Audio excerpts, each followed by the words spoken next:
महाविकास आघाडीतले नेते पण ऍक्सेप्ट करायला लागलेले आहेत। चिंता करू नका, महाराष्ट्राच्या मनात जे आहे ते होईल। या देशात आपण पाहतो लोकशाही वाचवण्यासाठी एकत्र येणं गरजेचं आहे, कारण लोकशाही नाही राहिली तर इथे कुठचे विषयच राहणार नाही, तुम्हाला आवाज उठवायला काही संधीच मिळणार नाही। काँग्रेसचे प्रभारी रमेश चेन्नीतन आहे, त्यांनी आता पुण्यात नुकतंच माध्यमांशी संपर्क साधलेला आहे आणि ते असं म्हटले की दोन्ही बंधू जर एकत्र आले तर आम्हाला काहीच प्रॉब्लेम नाही, पण सद्यस्थितीत राज ठाकरे महाविकास आघाडीसोबत नाही। तुम्ही मग अजून त्याच्यात अजून काय बोलायचं नाही, पण आता फॅक्च्युअली जे काही ते बोलले महाविकास आघाडीतले नेते पण ऍक्सेप्ट करायला लागलेले आहेत। चिंता करू नका, महाराष्ट्राच्या मनात जे आहे ते होईल।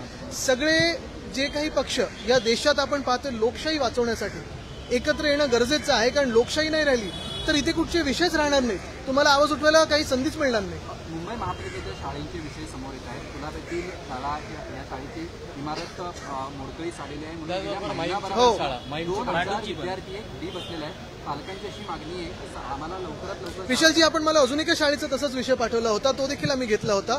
मुख्य गोष्ट हीच आहे, आपल्याला आठवत असेल आमच्या काळात मग मराठी शाळा असतील किंवा इतर भाषिकांच्या शाळा असतील, मुंबई महानगरपालिका जे चालवतं ते उत्तम दर्जाचं आम्ही करत होतो आणि जास्तीत जास्त प्राधान्य हे आरोग्य आणि शिक्षणावर देत होतो। 4 म्युनिसिपल कॉर्पोरेशनचे आपले मेडिकल कॉलेजेस आहेत, दवाखाने आहेत, तसंच शाळेंमध्ये IB, IGCSE, CBSE बोर्ड्स आणले SSE सोबत।